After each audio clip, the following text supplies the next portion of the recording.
By the time my son realized I was awake, I already owned the board. There is a difference between a quiet woman and a defeated one, and my son bet everything he was stealing from me that he couldn't tell the two apart. He was wrong. It cost him the inheritance. My name is Hannah Calloway. I am 64 years old, and for 35 years I built a small fortune in a city that did everything in its power to stop me. A hair salon, 3 rental properties, a paid-off house, money in the bank that I counted myself dollar by dollar at this same kitchen table.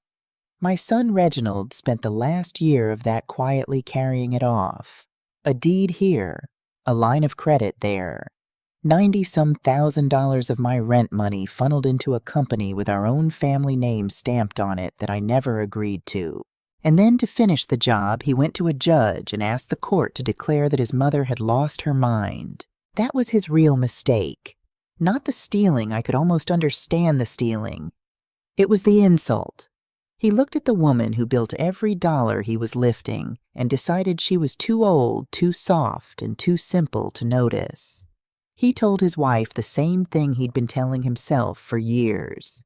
Mama doesn't understand all that. Baby, I understood every dollar. I just hadn't decided yet what I was going to do about it. So I'll tell you what I did. I didn't cry on the telephone. I didn't beg him to love me. I got quiet, the real kind of quiet, the kind that looks like surrender and is actually a woman doing arithmetic.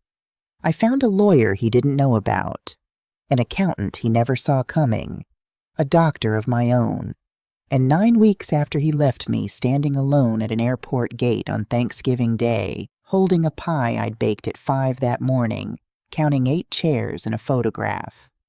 And not one of them mine, I sat that boy down at this table and slid a folder across it that ended the whole thing. No shouting, just paper, the right paper in the right order, signed by the right people. He had lawyers. I'd been sitting beside a lawyer's table for 30 years. He had a doctor ready to swear my mind was gone. He forgot the one thing a sharp mind does best is wait. My husband Samuel used to say it before he passed, God rest him. They counted me out. They should have counted better. So pour yourself something warm. This one takes a minute. And let me tell you about the one person in that whole family who was trying to warn me the entire time while I was too heartbroken to pick up the phone. To understand what they took, you have to understand what it was. Because it wasn't just money. Money you can lose at a casino. This was 35 years of 2 people getting up before the sun. I opened Crown and Glory in the spring of 1986 on Mack Avenue in a storefront that used to be a shoe repair and still smelled faintly of polish for the first 2 years. I was a girl with a cosmetology license, a folding chair, 2 dryers I bought used, and a hand-painted sign my husband made me because the print shop wanted more than we had. Samuel ran his own outfit, Callaway Mechanical Heating and Cooling, out of a truck in a garage, and the kind of work ethic that doesn't exist much anymore. He'd come home with his knuckles split open in the winter and act like it was nothing. We didn't have people to lend us money. I want you to hear that clearly because it's the whole foundation. When we went to that first bank in 1988 to ask about a loan for a little 2-family house on Sherbourne Street, the man behind the desk looked at us the way you'd look at children who wandered into the wrong room. We had the down payment. We had the income. We had every paper he asked for, and then some he didn't. He still found a reason. So we saved another 2 years and bought it cash through a man at our church who was selling, and we never forgot the lesson. Own the thing outright when you can. Don't ask a man's permission to keep what's yours. That 2-family on Sherbourne became home. The bottom was ours. The top we rented to a school teacher named Miss Adeline, who stayed 11 years and paid on the first like it was scripture. And that rent, that little bit of somebody else's rent, was the seed of everything. Because here's what Samuel understood that took me longer to learn: a hairdresser trades hours for dollars, and a body only has so many hours. But a building works while you sleep. So every dollar Crown and Glory threw off that we didn't strictly need, we plowed into brick. First a duplex over on Copland, then another. And then the big one, a fourplex on Maple Way that Samuel and I bought half falling down some 20 years back and spent 3 years putting back together with our own 2 pairs of hands and a contractor we paid in installments. By the time we were done, 8 families lived in homes that the 2 of us owned free and clear in a city that had spent a long time telling people like us we'd never own anything at all. That is what generational wealth looks like up close. It does not look like champagne. It looks like a woman doing a relaxer at 9 at night so she can make a mortgage payment by the 10th. I kept the books the whole time. Every salon receipt, every rent check, every repair in ledgers first and then in a software program my granddaughter set up for me. I knew that money the way you know your own children's footsteps on the stairs. Don't let anybody tell you a beautician can't read a balance sheet. Samuel handled a different side of it. He handled what he called the legal, the deeds, the titles, the trust paperwork, the things with the heavy stamps. He'd come home with a manila folder, sit at that kitchen table with his reading glasses down on his nose, and tell me, "It's all squared away, Hannah. You don't worry about the legal. You just keep the lights on and I'll keep the roof straight." And I let him the way you let the person you trust most carry the thing they're better at carrying. I never read those folders closely. I didn't think I needed to. He always said the same thing when he closed them up every single time, like a little prayer. "Whatever you do, don't ever let anybody hold the pen for you." I thought it was just one of his sayings. I didn't understand for 4 years that it was the most important thing he ever told me. Samuel passed 4 years ago. A heart that gave out in his sleep, quiet the way nothing else about that man ever was. I won't pretend I read anything carefully in the months after. There were papers to sign, and I signed them half-blind with grief, and the old lawyer who'd handled our affairs since 1991, Walter Green, a gentleman of the old school, guided my hand and said here and here, and initial there, and I trusted him because Samuel had trusted him. When the dust settled, I knew in a general way that I was a woman of some means. The house, the buildings, a retirement account, and some CDs Samuel had built up. Somewhere north of $1 million, the accountant said, though it never felt like a number. It felt like brick. Now my children. I had Reginald when I was 20, and Lord, that boy could charm. He came out of me smiling. As a child, he'd sit right there at the kitchen table and roll my coins for me, pennies, nickels, dimes into those little paper sleeves, and I paid him $1 a roll, and he'd line his quarters up like a man counting his own fortune. I used to think it meant he had a head for money. What he had was a head for wanting it. Those are not the same thing, and it took me far too long to learn the difference. Grown Reggie liked the shine. The watch the rims the bottle service. He opened a restaurant downtown a few years back, called it Reg's Put His Own Face on the menu, and it folded inside 18 months, the way restaurants do, and took a frightening amount of money with it. Some of it the banks. Some of it I'd later learn from people you do not want to owe.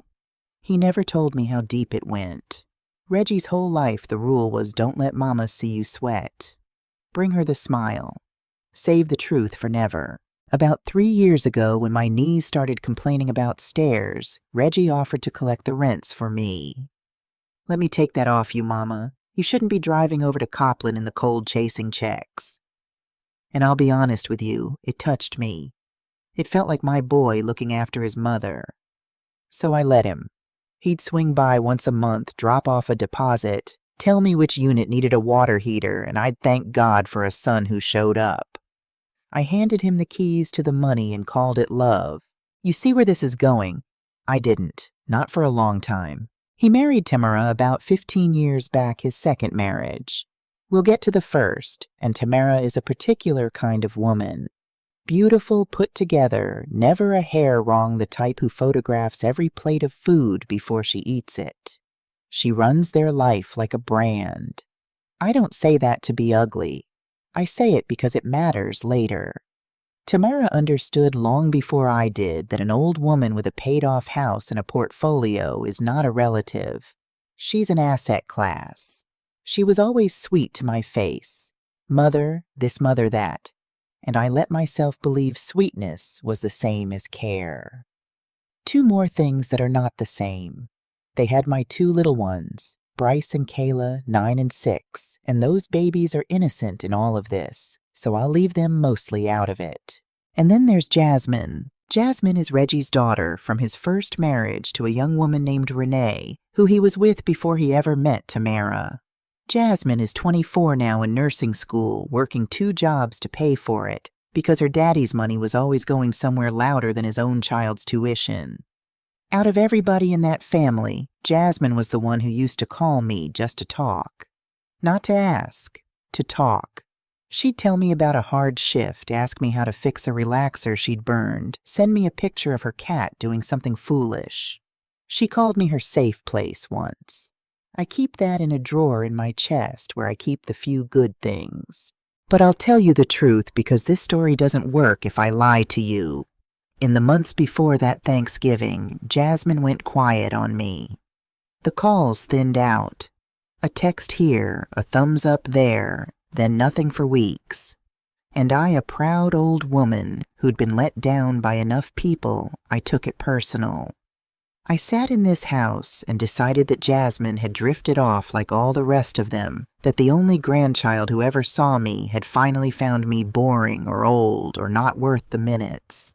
I was hurt, and I let the hurt write a story in my head that wasn't true. I was wrong about that girl in a way I will spend the rest of my life being grateful for.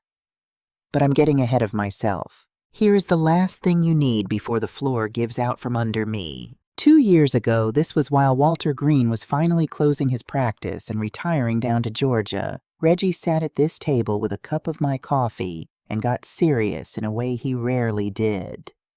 "Mama," he said, "with Mr. Green leaving, you really ought to have somebody who can step in for you, handle things. Just in case something happens, God forbid, and you can't get to the bank or sign for yourself. It's just smart. It's what everybody does." He'd already had the paper drawn up, a durable power of attorney naming him. He didn't take me to Walter Green's office to sign it because Walter Green was packing boxes. He took me to a little notary tucked in the back of a check-cashing place in a strip mall off Gratiot. A man Reggie said was quick and cheap, and I sat in a plastic chair and signed my name under his, and the notary stamped it, and Reggie kissed my forehead and said, "Now I never have to worry about you, Mama." I didn't read it closely. Walter Green wasn't there to put his finger on the line and say here and here. My son told me it was smart, and my son had a beautiful smile, and I had just spent 2 years learning to trust him with the rent. I signed. "And I want you to remember Samuel at this table, glasses down his nose, closing up his manila folder. Whatever you do, don't ever let anybody hold the pen for you." I handed my son the pen. That was the mistake. Everything after is what I did to fix it. It started the way all of it started, with my son being sweet to me. He called the first week of November. Now my son does not call to talk. He calls when there's an occasion or an ask, and I had learned to brace a little when his name lit up the phone. But this time his voice came through warm as cobbler. "Mama, what are you doing for Thanksgiving?" I told him the truth, that I figured I'd do what I'd done the 3 years since his father passed. "Roast a chicken too big for one woman, make my dressing, watch the parade, call it a holiday." "Nothing fancy," I said. "Me and the radio." He went quiet a second like he was reading off a card. "See, that's not right," he said. "Tamara's people are hosting down in Atlanta this year. Her mother's got that big house, and everybody's going to be there. The kids keep asking about their grandma. It wouldn't feel right without you. Fly down, Mama. Let us put you at the table. It wouldn't feel right without you." I want to be honest about what that did to me, because if you have ever been a person other people only call when they need something, you'll understand. There is a difference between being needed and being wanted. For years I had been needed for money, for babysitting, for a co-signature, and I had not in a long time been simply wanted at a table. That sentence got up under my ribs and sat there glowing, so I said yes. He didn't offer to buy the ticket, and I didn't ask. I had a little envelope of money I kept for what I called occasions, and I decided this was one. I booked a non-stop out of Detroit Metro and paid the $12 extra for a seat with room for my knees, and I felt foolish and happy doing it. I bought myself a new cardigan for the trip, navy blue soft wool, the kind that sits right on an older woman and makes her feel like she belongs in the picture. I got the grandbabies their books and a box of the chocolate truffles Tamara used to like. And the morning I flew, I got up at 5 and made my sweet potato pie from my mother's recipe. The one Samuel swore could end a marriage if the wrong woman tasted it, and I wrapped it warm and carried it on my lap like a third passenger. The flight down was fine. I smiled at a baby across the aisle. I had my good shoes on, the black ones with the little heel, because I wanted to look like the kind of woman you're glad you invited. We landed in Atlanta a little after 3. I fixed my lipstick in the bathroom mirror, smoothed my skirt, and went to stand right where Reggie told me to wait by the big board near baggage claim, the pie balanced on top of my rolling case. And I waited. I waited while the families around me collapsed into each other, the running children, the held-up signs, the grown men crying into their mothers' necks. I waited while the crowd thinned and refilled and thinned again. I had texted him when I landed down safe. At the meeting spot. Can't wait to squeeze those babies. No answer. I called. It rang into his voicemail, that cheerful recording of a man who is always about to call you back and never does. 40 minutes, an hour. And then I will remember this the rest of my life. My phone buzzed. Not a call, not even a text. A notification. Tamara had posted. I opened it standing right there at the carousel, and there they all were. The long table, the candles, the bird carved down to the bone. Reggie in a sweater. Tamara tan and laughing. My Bryce and my Kayla with their cheeks full.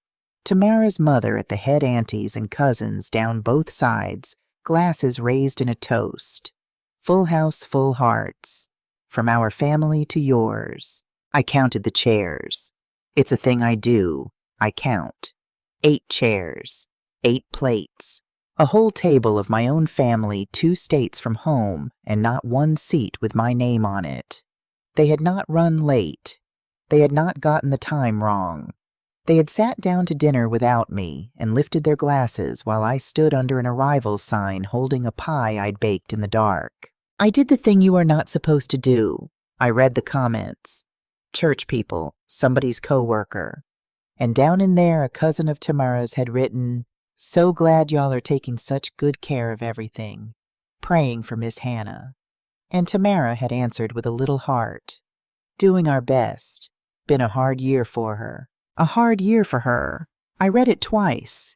I did not understand it yet, what story they'd been telling or why, but something cold walked up my spine and stood there.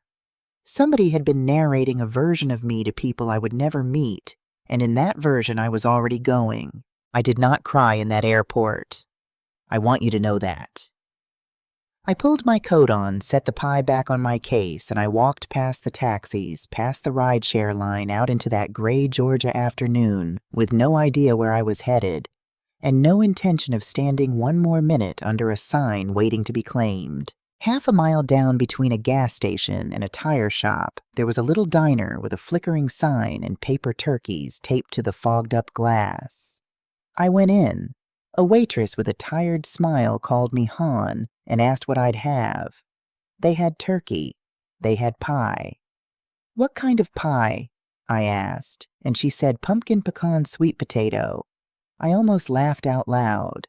"Sweet potato," I said, "and a cup of hot tea." I sat in a warm booth with my suitcase like an obedient little dog beside me, and I ate a slice of some other woman's sweet potato pie. And God help me, it was the best thing I had tasted in years. Not for the spice, because for once in my long life I had bought it for myself, and not one soul at any table got to decide whether I had earned it. When the waitress asked did I want a slice to go, I said yes, for later. She winked and told me it was the best decision I'd make all day, and she was right. I took a cheap room at a motel off the highway, the kind with 2 lamps that don't match. I did not call my son back. I let his missed calls sit there unanswered the way I had been left to sit. And the next morning I put on my lipstick and flew home to Detroit. Same airline, different woman. I had been home the better part of 3 weeks doing the small flat things a person does when something inside them has gone quiet when the telephone rang on a Tuesday afternoon. It was Earl Dawson. Earl has rented the same unit in my Maple Way fourplex for 12 years. Quiet man pays cash, fixes his own faucets. He would not call me to chat. So when I heard his voice, I knew before he got it out that something was wrong. "Miss Hannah," he said, careful, "I don't mean to be in your business, but I got a letter says I'm supposed to send my rent to some company now. Callaway Heritage Holdings. Says there's new management, and if I'm late, they can put me out." He paused. "You're not selling out from under us, are you? I wanted to hear it from you. Now here is the thing. I have owned that building for 20 years, and I have never once in my life formed a company called Callaway Heritage Holdings." I told Earl to sit tight, that I'd handle it in the steady voice I keep for tenants, and I hung up the phone, and I sat very still in my kitchen. Then I went and got the mail. I am ashamed to tell you there was a pile of it, near 3 weeks deep. After Atlanta, I had not had the heart for envelopes, and Reggie handled my property paperwork anyway, so the bills and notices had stacked up by the door like I had stopped being the person they were addressed to. I made myself a cup of tea and I opened every last one. I am not going to dress it up. Here is what my son had done with the pen I handed him. He had taken the deed to my Maple Way fourplex, the building Samuel and I bought half dead and put back together with our own 4 hands, and signed it using my power of attorney into a company he had formed and controlled. Callaway Heritage Holdings, LLC. Our own family name on a thing built to take from family. The appraisal in the file said $310,000. He had gone to the bank and opened a line of credit against my paid-off house on Sherborne, the home I bought in cash in 1990, because a man in a bank had once looked at me like I was nobody. $120,000 secured by my own front door. He had already pulled 74 of it, and the rent.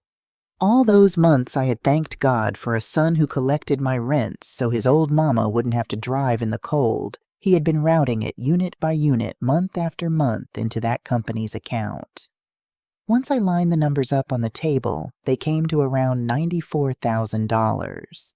14 months of it. Every month he'd handed me a smaller deposit and a reason of vacancy, a roof, a water heater, and every month I had believed my boy. This was not a mistake. A mistake happens once. This was a year of mornings.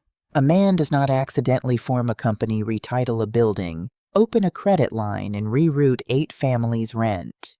He does it the way you build anything that lasts on purpose, a piece at a time, while the person across the table goes on trusting him. And then I opened the last envelope, the heavy one with the county's return address on it. And the floor I had stood on my whole life quietly gave way beneath me. It was a notice of a hearing, a petition for guardianship and conservatorship. My son Reginald had walked into a court of law and asked a judge to appoint him the legal guardian of my person and the conservator of my estate, to hand him, by order of the state of Michigan, full and lawful control of everything I had left. And the grounds set down in black type with my name above them were that I, Hannah Callaway, was of unsound mind and unable to manage her property and affairs. Stapled behind it was a letter from a doctor I had met exactly 1 time for less than 10 minutes, at what Reggie had told me was just a quick checkup, Mama. I sat with that paper at my kitchen table until the light went out of the windows. I would like to tell you I was already thinking strategy. I wasn't. Not yet. I was reading one word over and over: respondent. That is what the court called me. Not Hannah, not Mrs. Callaway. Respondent. They had taken my name and turned it into a slot on a form. The grits I'd put on without thinking had cooked down to a black skin on the bottom of the pot, and the whole kitchen filled with the smell of something burning, and that, Lord help me, not the deed, not the credit line, not even the lie about my mind that is what finally broke me. I stood over that ruined pot, and I cried. Hard and ugly, and for about 4 minutes. Then I turned off the stove. I scraped the pot. I washed my face in the kitchen sink and dried it on the dish towel. And somewhere in the cold water and the quiet, the crying changed into something else. Something with edges. Something that could count. I picked the petition back up. I read that doctor's name one more time, and I said it out loud to my empty kitchen in a voice that had stopped shaking. All right, let's see who really can't manage their affairs. Here is the first thing you need to understand about what I did next, because it is the very thing my son never saw coming. I did not call him. Every instinct I had and as a mother told me to pick up that phone and say, "How could you?" To cry. To demand he explain himself, to give him the chance to tell me it was all a misunderstanding so I could go back to sleep believing it. That instinct is exactly what they were counting on. A hurt old woman makes noise. She rages and weeps and warns you what she's going to do, and while she's warning you, you have all the time in the world to finish what you started. Tamara had already told a whole comment section that I was having a hard year. If I called Reggie screaming about deeds and doctors, I'd be handing them the proof. See, she's confused. She's paranoid. She doesn't even understand the papers she signed. So I gave them the one thing they had never respected and never thought to fear, my silence. Now silence can be a sad thing, the silence of a woman who has given up. This was not that. This was the silence of a woman doing arithmetic. The next morning I drove to the office supply store on 8 Mile and bought a 3-ring binder, a box of sheet protectors, and a little date stamp. I came home and built what I have called ever since the ledger. Every envelope, every notice, every statement I copied, it dated. It slid it into a sleeve in order. The deed transfer, the credit line. 14 months of smaller and smaller deposits with the dates in my own hand. The petition. The doctor's letter. I am a bookkeeper. If my son wanted to play with paper, he'd picked a fight on the one field where I have never once lost. Then I needed a lawyer. Not Walter Green's old firm. Walter was gone to Georgia, and besides, whoever took over might know. Reggie might mention it, might let something slip. I needed someone with no thread back to my family at all. I found her through the senior center. I go on Thursdays, used to be for the tax help lately, just for the company. I asked the director, quiet woman to woman, if she knew anybody good with the legal side of family taking advantage. I didn't say more than that. She wrote a name on the back of a card and pressed it into my hand like she had done it before. Patricia Vance, elder law. She's mean in the right direction. Patricia Vance turned out to be a woman maybe 10 years younger than me. Reading glasses pushed up in silver hair, an office that smelled of coffee and old paper the way Walter's used to. I set my binder on her desk. She put on her glasses and read a long time without a word, turning the sleeves one by one, the only sound the clock on her wall and the little disapproving breath she let out now and then through her nose. When she finished, she took the glasses off and I braced for pity. I have grown to hate being pitied. She didn't give me pity. She gave me the truth, which I have come to understand is the kindest thing a woman like her can offer. Mrs. Calloway, I'll give you the bad news first, since you don't strike me as a woman who wants it sugared. Your son holds a durable power of attorney. Durable means it stays in force even if you're incapacitated, and the document he had drawn is broad. On its face, it let him do a great deal of what he did. Some of this will be hard to unwind. The credit line is real debt against your home. The fourplex has been retitled, and putting it back will be a fight. I made myself sit still. And the worst of it is the petition. If that judge grants your son guardianship and conservatorship, it is over. He becomes your legal voice. Everything you might do to stop him, revoke the power of attorney, move assets, hire me, he can undo, because the law will say you no longer have the right to decide. We are not in a lawsuit, Mrs. Calloway. We are in a race. She tapped the petition. Wayne County Probate has the hearing set for the 3rd week of February. That's a little under 9 weeks. Whatever we do has to be finished and filed before that gavel comes down. 9 weeks. It landed in my chest like a date carved on a stone. And then she did something I didn't expect. She smiled, small, dry, dangerous. Now the good news. Your son thinks a power of attorney made him a king. It didn't. It made him a fiduciary.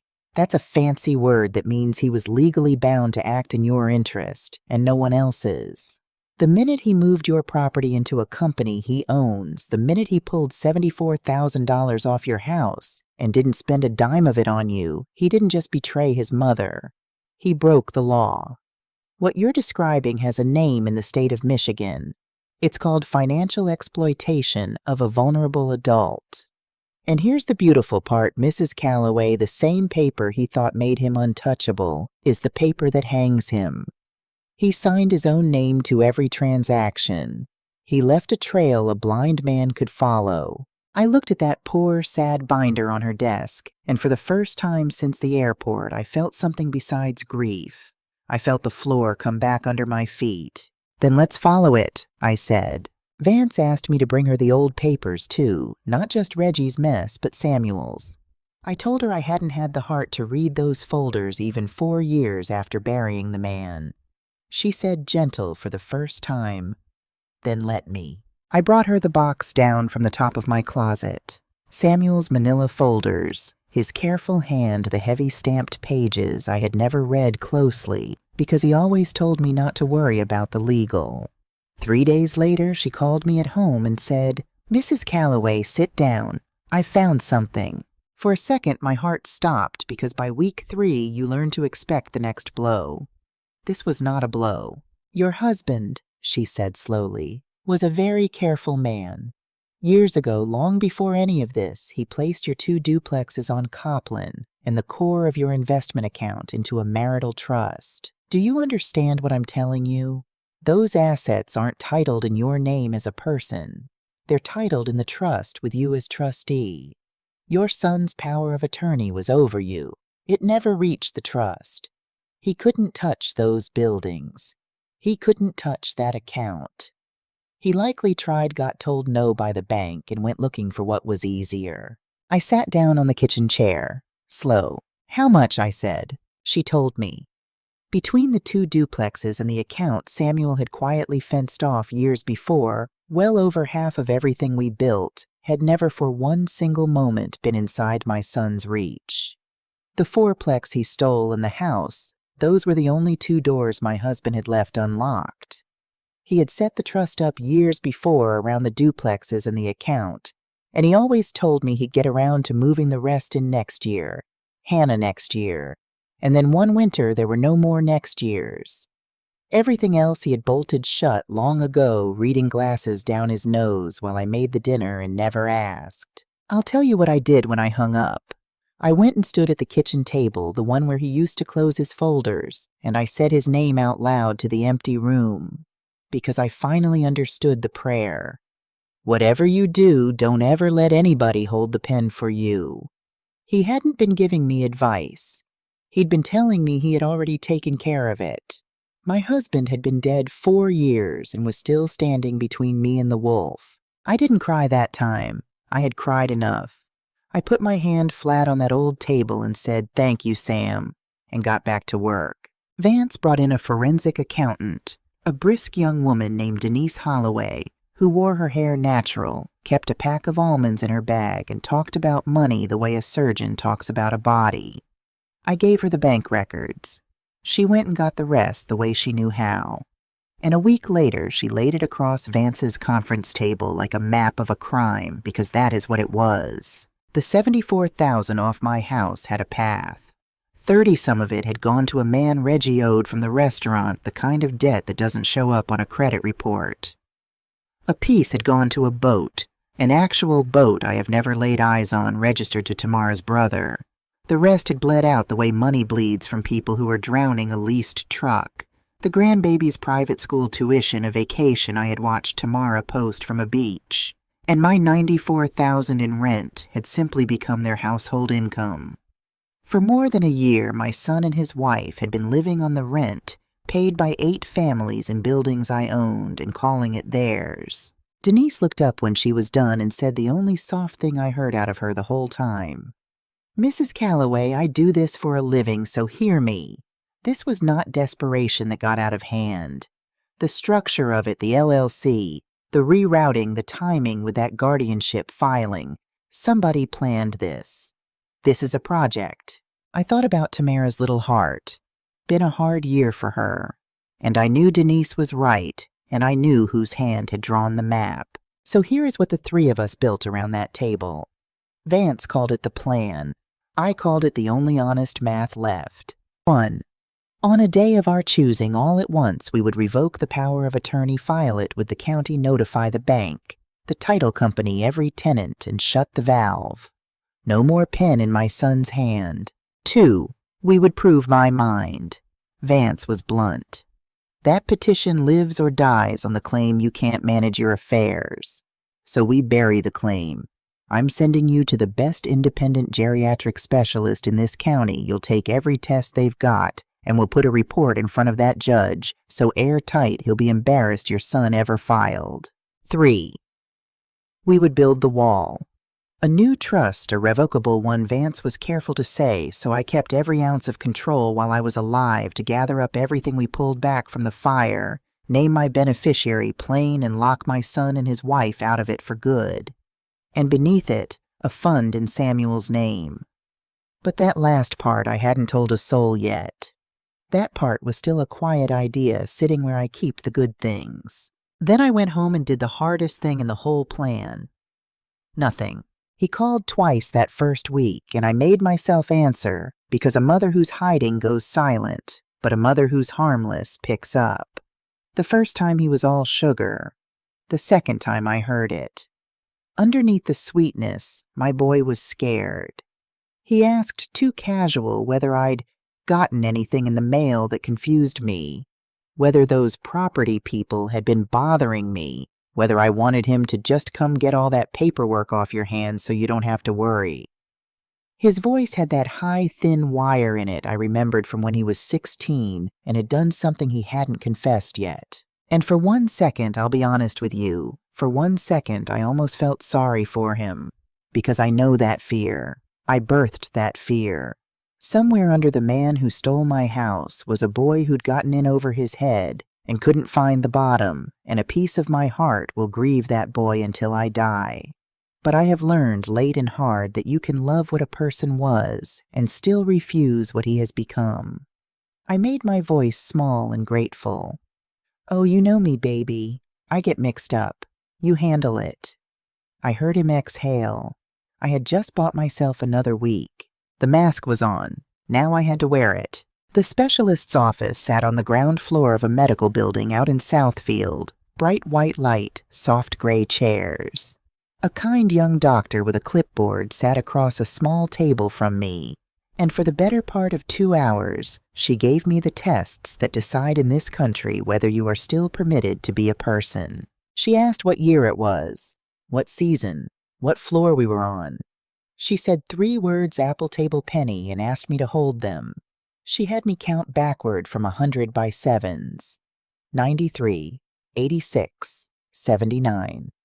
She slid a blank sheet across and asked me to draw the face of a clock and set the hands to 10 past 11. She had me spell world forward, then backward. 5 minutes on, she asked for the 3 words again. Apple, table, penny. I answered every one.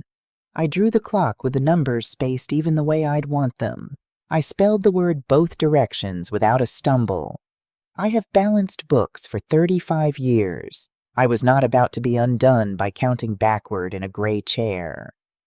When it was done, the doctor set down her pen, looked at me with something close to respect, and said, Mrs. Calloway, I'll send the formal report to your attorney, but I can tell you now there is nothing wrong with your mind. Nothing at all. I thanked her. I shook her hand. I walked out through that bright lobby and across the parking lot with my back straight, the way my mother taught me, and I got into Samuel's old Buick that I have never been able to sell, and I shut the door. And then I came apart. I sat in that car and I cried in a way I had not cried at the airport, had not cried over the burning grits, had not cried even reading the word respondent.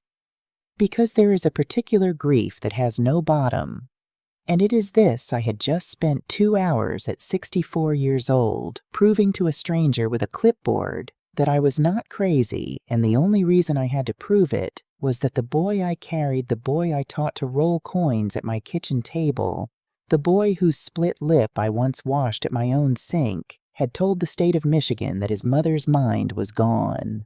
I passed. Perfect score.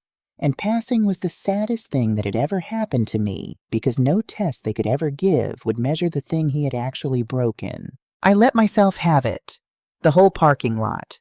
However long it took. Then I wiped my face in the rear view, fixed my lipstick, because a woman does not drive home looking defeated, and pulled out onto the road. I had a report coming that said my mind was perfect. I intended to use every inch of it. For the weeks that followed, I was the finest actress in the state of Michigan. Sit with how strange that is. I had to drive to the home of the people who robbed me, and smile and eat their food, and play a woman who was slipping, because the slipping woman was the only one they'd let close enough to finish what I'd started. Every soft, confused thing I said was a brick in a wall I was building behind their backs. Oh, I get turned around, baby. You handle the money side. Lord knows I can't keep it straight anymore.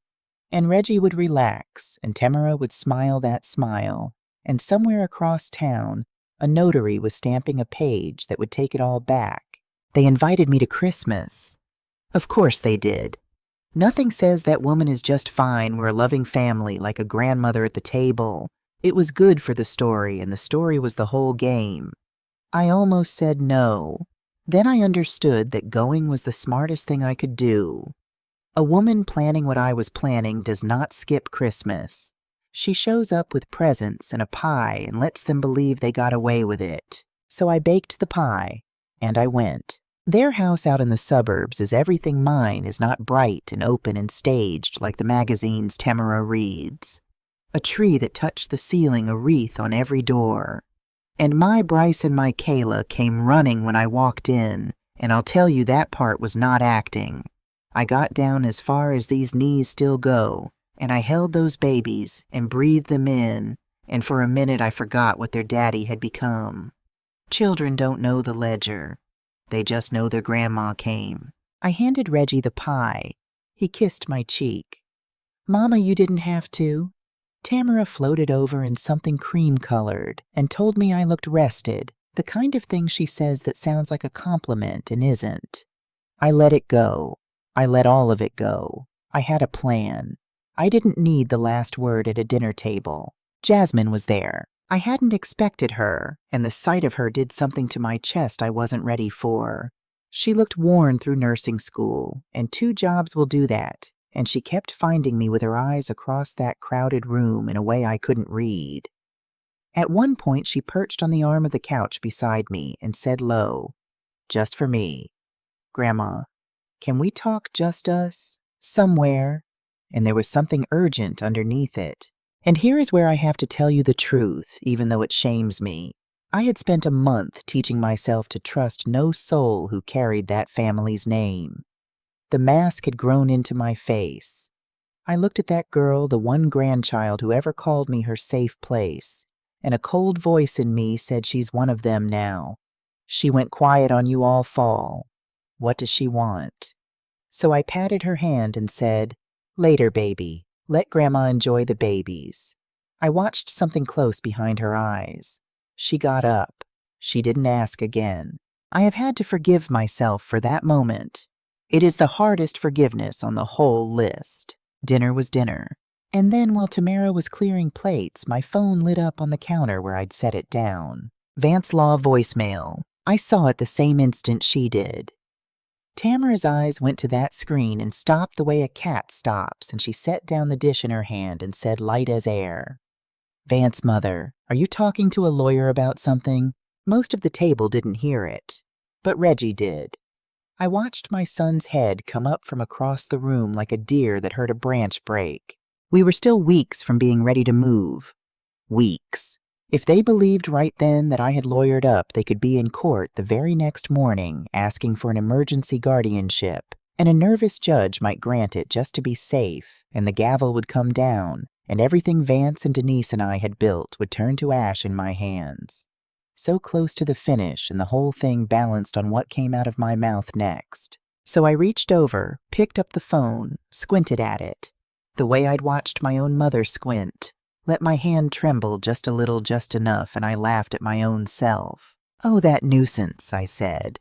"That's the insurance people. Vince, I can't keep it straight. They've been after me about some supplement plan since the fall. Somebody at the senior center signed us all up for the phone calls, and now I can't make them stop. You want to take it and figure it out tomorrow? You're better with these things than me. I just hit the green button and hope." And I held the phone out to her. That was the whole gamble. I held it out. Because a guilty woman hides her phone, and a confused old woman hands it right over. Tamara looked at it. Then she looked at me, that long, measuring look, the one that had always seen me as an asset, and never once as a threat. And the asset won. She laughed a little and waved it off. "Keep your phone, Mother. Just don't you give those people a dime." She picked her dish back up. Across the room, my son's shoulders came down from around his ears. I had just lied my way past the last checkpoint with a voicemail from my own attorney glowing in my palm. I did not let my breath out until I was in the Buick with both doors shut. After Christmas, the plan locked. Vance had every piece ready: the revocation, the trust, the objection to the petition, the demand letter, and the report from the specialist that said in clean clinical type what I already knew. We chose the day, a Tuesday in the last week of January, far enough ahead of the February hearing to land, close enough that they'd have no time to swing back. Vance called it execution. I never cared for that word for a plan, but there's an older meaning to it, and by the end I understood she'd meant them both. It came up cold and bright, one of those hard Michigan mornings where the snow squeaks underfoot. I put on the navy cardigan, yes, that one, the one I'd bought to look like a woman who belonged at a table because I decided it was going to mean something better now. And then one at a time, in the right order, we shut every door. At 9 o'clock, Vance filed the revocation of power of attorney with Wayne County. From that minute, the pen was out of my son's hand. Whatever else he was no longer my voice. That same hour, the notices went out by courier and certified mail. To the bank, to a manager named Gloria Pierce, who I am told went a shade pale reading hers. To the title company. To the insurer. And to my tenants, every last one on letterhead, telling them the plain truth that the rightful owner of their homes was Hannah Calloway, that no company called Calloway Heritage Holdings had 1 ounce of authority over them, and that their rent from here forward came home to me. I thought about Earl Dawson opening his, and I hoped he smiled. Then Vance laid out the trust, and this time I read every line myself, every single line, because I am finished letting people handle the legal for me. And then I took up the pen, and I signed. My beneficiary named Plain. My son and his wife named too, in the one clause that mattered excluded. I won't lie to you about that signature. My hand shook. Not from doubt, from the plain animal grief of a mother writing her own child out of the thing she spent her life building. You carry a boy 9 months, and then 44 years, and then one cold morning you sign a page that closes a door between you, and your hand does not want to do it, even when your mind has never been more certain. I let it shake, and I signed anyway. Some things you do with the grief, not instead of it. Last Vance filed our objection to the guardianship petition and stapled to the front of it the report. There is nothing wrong with this woman's mind. Nothing at all. Notarized. Dated. In the court's hands before noon. Whatever my son meant to argue in February, he would now have to argue it to a judge, already holding a doctor's sworn word that the whole thing was a lie. And then the last envelope, the one with Reggie's name on it. Inside a letter on Vance's letterhead that laid it all bare, the breach, the exploitation, the trail he'd signed his own name to, and a demand. Return what can be returned. Sign what must be signed. Withdraw the petition. A copy went to Adult Protective Services that afternoon for the record. And the one piece I kept in my own hand unspent was the referral to the county prosecutor's elder abuse unit. That sword I left in its sheath Not because he didn't earn it, but because I wanted the choice of mercy to belong to me and not to some machine that couldn't take it back once it started. By 2:00, every door was shut. After 9 weeks of silence, I had said everything at once in paper in the right order, signed by the right people. I drove home. I made myself a cup of tea, and I sat at my kitchen table, the table where he rolled my coins, where Samuel closed his folders, where I'd read the word respondent and decided to keep living, and I waited for my son to find out. I did not wait long. The courier reached him by noon, and a little after 5, with the sky already dark and the snow ticking at the glass, I heard a car come up my street too fast, swing into my drive and stop. A door slammed, then another. 2 sets of feet came hard up my porch steps. I did not get up right away. I took one more sip of my tea. I had spent my whole life getting up to answer that boy's needs. This time I let him knock. I let him knock 3 times before I rose and opened my own door. Reggie filled the frame, his face the gray of a man who has just read a lawyer's letter. Tamara a half step behind with her coat still buttoned and her mouth already set. He did not say hello. My son hasn't said a true hello to me in years. "Mama, what did you do?" Not a question. An accusation like I was the thief. "Come in out of the cold," I said. "I made tea." I'd set 3 cups on the table. "I am my mother's daughter. You offer tea even to the people who came to take your house." They came in. They did not sit. Tamara's eyes were already moving over my kitchen, counting, appraising the way they always did. Reggie had the courier's envelope crushed in his fist. "You're confused, Mama," he started loud.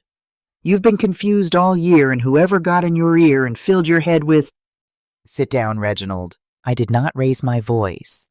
I have learned you don't have to. A quiet voice used at the right moment by a woman they were certain had none will stop a grown man cold. He sat. Tamara did not, but she went still. And then I opened the binder. I did not shout. I did not weep. I did it the way I have done everything in my life that mattered in order by the numbers. I turned the sleeves one at a time and I read my own son his year out loud. The day he formed Callaway Heritage Holdings. The day he signed my fourplex into it, $310,000, the building his father bled into. The line of credit against my house. $74,000 drawn, and where every dollar went, the man from the restaurant, the boat in Atlanta, the school tuition, the beach. Tamara posted from while I stood under an arrival sign. She made certain I'd stand under alone.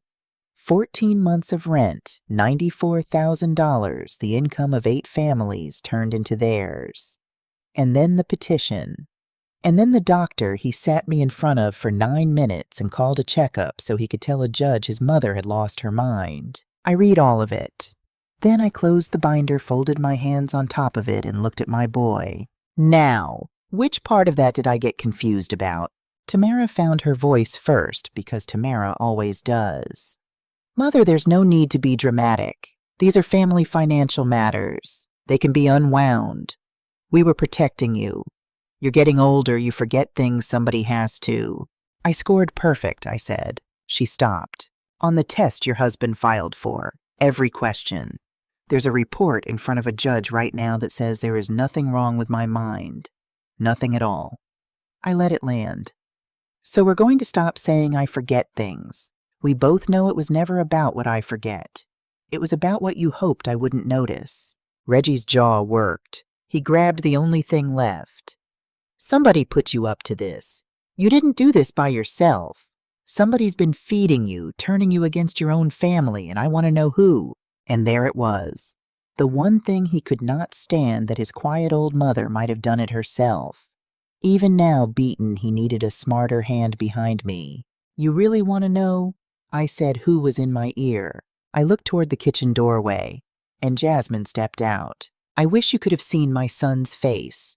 I wish you could have seen Tamara's cream-colored composure finally crack as their own girl, Reggie's own firstborn, walked out of my kitchen, came to my chair, and put her hand on my shoulder. "Hey, Daddy," Jasmine said. Her voice shook. She said it anyway. Here is what I had not known standing at that airport with a pie in my hands. Here is what I'd been too heartbroken to learn.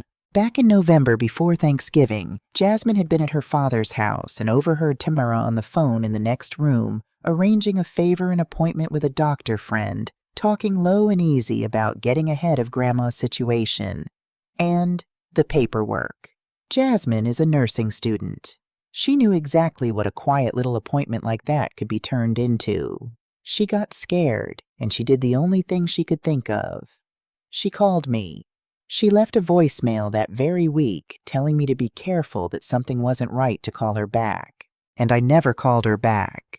Because 3 days later, I was standing under an arrivals sign counting 8 empty chairs. And I went so far down inside my own hurt that I quit checking my messages at all. Her warning sat in my phone unheard under all that grief for weeks. The one person in that whole family who tried to catch me, and I'd brushed her off at Christmas and called her one of them in my own heart. I only found it after Christmas, scrolling back sick over how I'd waved her away on that couch. I sat in my kitchen and listened to that girl's frightened voice from November, and then I called her finally and said, "Baby, I am so sorry it took me this long to pick up." And she cried and I cried. And then because she is more her grandmother's child than her father's, she dried her face and said, "Okay, what do we do?" She'd been beside me ever since. She was beside me now. Reggie looked at his daughter standing at my shoulder, and something went out of him. The fight, maybe. Or the last lie he'd been telling himself that he was still somewhere underneath all this. A good man in a hard spot. "Mama." His voice broke. "Mama, I was drowning. You don't know what I owed. I was going to put it all back, I swear before God." "I know you were drowning," I said. "And I meant it. That's the terrible part. I have known since you were 16, and if you had come to this table and asked me sat right there and said, 'Mama, I'm in trouble. Help me,' I'd have mortgaged my own grave to pull you out. You know that. That's the part I can't get past, son. You didn't have to steal it. You only had to ask. But you looked at your mother and decided it was easier to prove I was crazy than to tell me you were scared." The kitchen was very quiet. The snow ticked at the glass. "So here is what's going to happen, and it is the only offer you get. You will withdraw that petition. You will sign every paper my attorney puts in front of you and return what can be returned. You will give back my buildings, and you will carry that debt on my house, and you will walk out of my finances for good. Do that, and the referral I'm holding to the prosecutor stays in the drawer. You keep your freedom, and your children keep a father who is not in a cell. Don't and I let the law have you. I built every dollar you touched, Reginald. I get to decide how this ends." He stared at the folder. He stared at his daughter. And then my big, charming boy, the one who came out of me, smiling, put his face in his hands and nodded. Tamara opened her mouth. I looked at her one time and she closed it. I stood up. I had one thing left to say, and I'd been carrying it 9 weeks. "You had power of attorney, baby. What you never had was my permission to underestimate me. It ended the way Vance said it would on paper in order. Reggie withdrew the petition, and the court dismissed it without my ever once having to sit in that February hearing and be called respondent to my face. The fourplex came home to the trust. The bank worked the debt on my house against what he repaid slow and humbling for him, which was right. My rent came back to me, and the first month Earl Dawson taped a little card to his door that read, 'Welcome home.' Miss Hannah and I sat in my car outside that building and laughed until I cried. I never did unsheathe that last sword. The referral stays in the drawer beside the fridge in the same folder where I once kept his receipts. Not as a threat, as a fact. A mother is allowed to keep one fact in a drawer. I did not get my son back. I'll be honest with you about that, because these stories like to end with everybody hugging, and mine doesn't. Reggie and Tamara moved away that spring, and the calls stopped, and some nights that emptiness sits down at my table like a guest. You can do the right thing and still grieve it. Both are true. Both get to be true. But here is what I built with what was saved, because it was never about the money sitting still. The trust is carrying Jasmine through her last year of nursing school. She'll graduate this spring, the first nurse this family ever made, and I will be in the front row in a brand new cardigan. And the rest, the part I'd kept so quiet in my chest, I put into a fund in Samuel's name, the Samuel Calloway Scholarship for young people on the East Side, learning a trade the way he learned his in a city that once swore we'd never own a thing. Our money is still working while we sleep. He'd like that. He'd like that a lot. Jasmine comes most weekends now. We play chess at the kitchen table. She wins, then I win fair and square. And last Sunday I baked a sweet potato pie, my mother's recipe, the one that could end a marriage. I cut 2 slices and I gave her the bigger one. It is a good thing to finally have somebody at your table worth sharing the pie with. So let me say the thing I came here to say to whoever is still sitting with me. If you are an older woman, and the people you raised have started talking around you instead of to you, handling you, managing you, deciding what you can and can't understand, hear me close. Your quiet is not your weakness. It never was. The world taught you to make yourself small and call it grace, and I believed that lie for 64 years. But there is a difference between a woman who has made her peace and a woman who has been pushed out of her own life, and you are allowed to know which one you are. Love does not require you to be robbed. You can love who a person used to be and still refuse who they have become. You can keep every door of your heart wide open and still change the locks on your house. Those are not opposites.